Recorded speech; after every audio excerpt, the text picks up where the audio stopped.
Bonjour à tous, bonjour à toutes, bon. Aujourd'hui, dans cette petite vidéo, on va apprendre à calculer l'asymptote horizontale et verticale de la fonction suivante. Alors, on a f de x qui est égal à x cube moins x divisé par x carré moins 6x plus 5.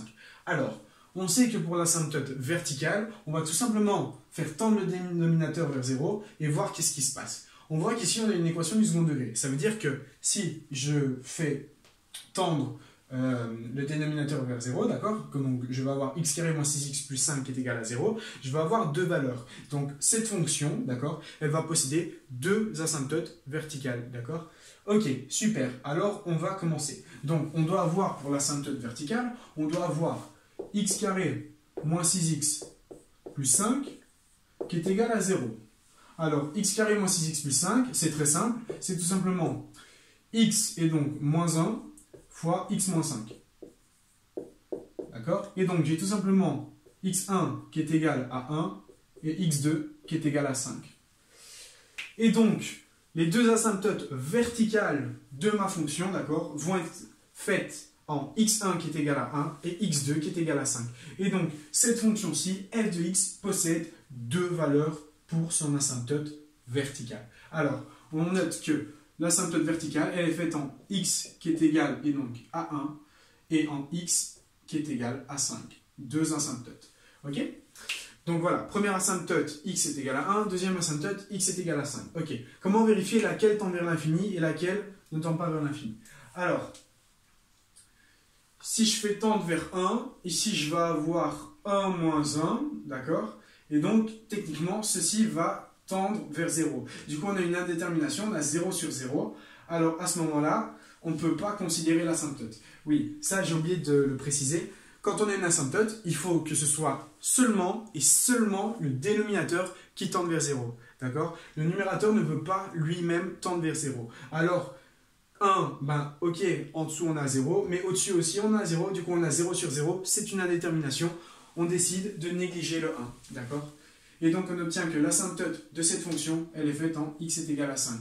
Car on ne peut pas considérer l'asymptote x qui est égal à 1. Super. Donc maintenant, on va continuer. Alors, asymptote horizontale. L'asymptote horizontale, c'est, on doit tout simplement calculer.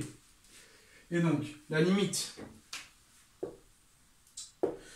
quand x tend vers l'infini positif, et donc de toute cette fonction. Et ben, c'est quoi cette fonction? C'est x cube moins x divisé par donc, x carré moins 5x, moins 6x, pardon, plus 5.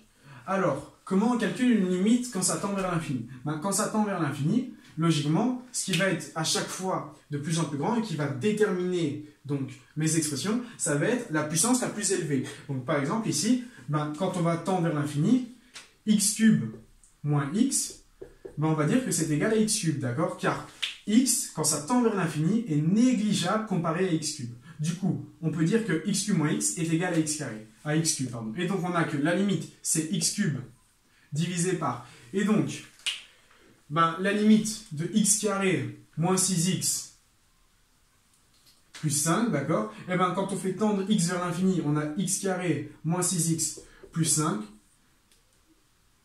Comparé à x carré moins 6x plus 5, ben, quand on tend vers l'infini, ce sont négligeables. Du coup, tout ceci, quand ça tend vers l'infini, ben, ça tend vers x carré, d'accord? Et donc, on va dire que c'est égal à x carré.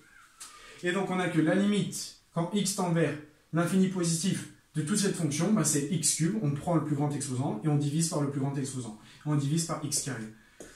Et on a que la limite est égale à x. Et donc, la limite, quand x tend vers l'infini, est elle-même égale à l'infini. D'accord?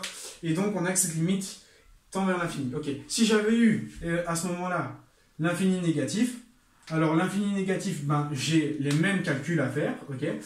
Et donc, si je fais x cube divisé par x carré, on obtient x, d'accord? Et donc, on va avoir la limite quand on tend vers, et donc, l'infini négatif qui est égal à moins l'infini. Ok, et donc, si on a des asymptotes horizontales qui tendent en l'infini moins l'infini, ben, techniquement, on dit qu'on n'a tout simplement pas d'asymptote, d'accord? Si les asymptotes sont en l'infini, d'accord, eh ben, on n'a tout simplement pas d'asymptote, d'accord? Donc, lorsque les asymptotes tendent vers l'infini, on n'a pas d'asymptote horizontale, d'accord? Il faut que les asymptotes convergent, d'accord? Donc, qu'elles aient une valeur précise, comme 36, 42, 5, 2, ce sont des valeurs précises, tandis que plus l'infini et moins l'infini ne sont pas des valeurs précises. Alors, asymptote horizontale, il n'y en a pas.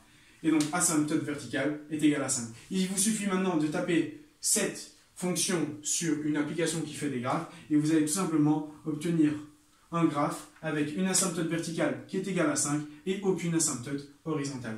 Voilà, voilà. Alors, ne pas confondre asymptote horizontale et dérivée, d'accord? Si je prends par exemple ce graphe-ci, hein, eh ben, on aurait tendance à dire que les asymptotes, elles sont ici, qui remontent, ouais, parce que sinon l'asymptote, ce sera juste, hop là, qui remonte. Eh ben, on aura tendance à dire que les asymptotes, ce sont ici, en ce point-ci, d'accord?